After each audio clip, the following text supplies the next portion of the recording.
Þá er það stuðlaritin, skoðum stuðlarit. En stuðlarit, þetta er algengast aðferðin til að skoða samfellda breytu, myndrænt, og hér erum við að skoða eina samfellda breytu í einu.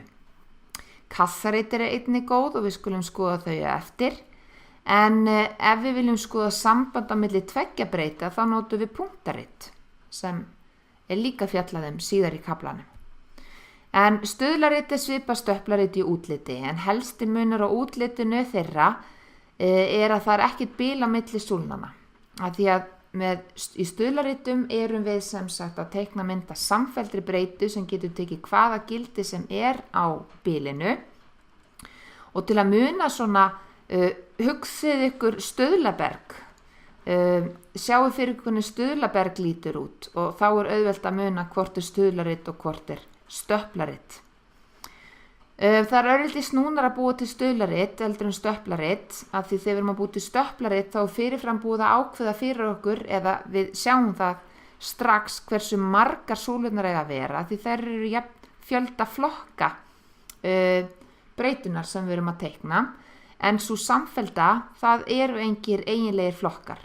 Svo við þurfum að byrja á því að mynda flokkana áður en við teljum hversu margir í hverjum flokki og ákverðum þannig hæðin á súlunni. En stuðlarit samanstendur sem sagt að súlun sem standa hvor upp á annarri, fjöldi súlna ræðst að fjölda flokka sem samfellda breytinu er skipt upp í. Þegar flokkarnir eru myndaðir er gott að hafa eftirfarandi í huga. Neðri og efri mörk á flokkanum eiga að vera einfelld og auðskilin. Bilin eiga ekki að skarast og verða ná yfir alla mælingar. Bilin eiga að vera jafn breið, það eru til stuðlarit þar sem svona með mislöngum bilum, en við skulum forðast þau. Og flokkarnir eiga að vera hæfilega margir, og hvað er hæfilega margir? Og það er ekkit eitt rétt svar við því.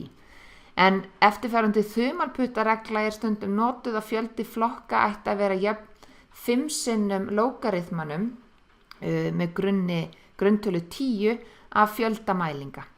Þetta er bara einhver svona viðmið og það er oft ágætt bara þegar maður að búa til þessi rit og nota til þess einhvers konar hugbúnað. Þetta gerum við ekki í höndunum. Við prófum okkur bara áfram.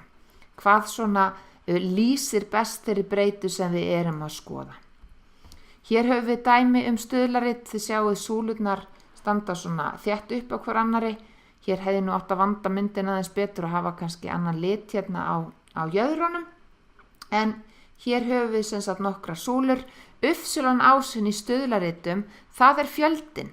Þannig að hér höfum við fjöldan sem fellur inn í þennan flokk. Og hér höfum við svo breytuna sem við erum að skoða sem í þessu tilviki er hæð. Nú aðeins hér koma nokkur hugtök sem við notum til þess að lýsa lögun dreifinga. Og hér höfum við, og ég ætla að fá að flokka svona milli hérna þessara glæru og svo myndana sem koma hér á eftir.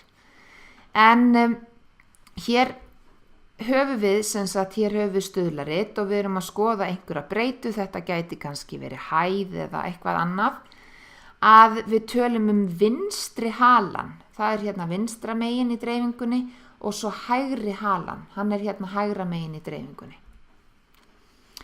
Við tölum að dreifingin sé samhverf ef hægri hlið hennar dreifist eins og spegilmynd, sem sagt spegilmyndin eða vinstri hliðin. Þannig að hér höfum við samhverfa dreifingu af því að þessi vinstri helmingur og hægri helmingur eru mjög svipaðir. Fyrirgefið þið. Dreifing sem er ekki samhverf, hún er skekkt og dreifing er skekkt til hægri ef hægri hala hennar er lengri en svo vinstri og hún er skekkt til vinstri ef svo vinstri er lengri en svo hægri. Hér er við langan hægri hala og dreifingin er hægri skekkt.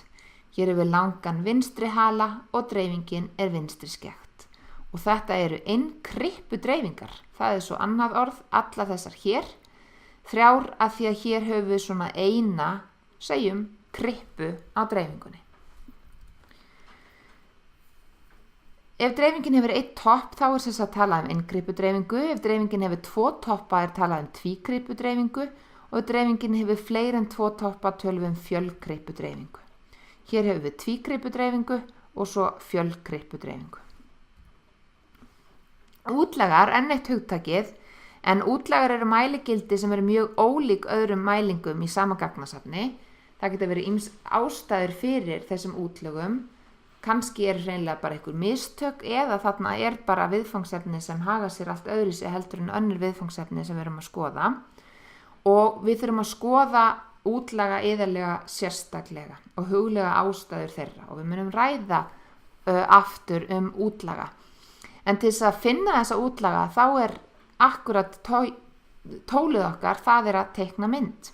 Hér sjáum við strax að hér höfum við einn útlaga.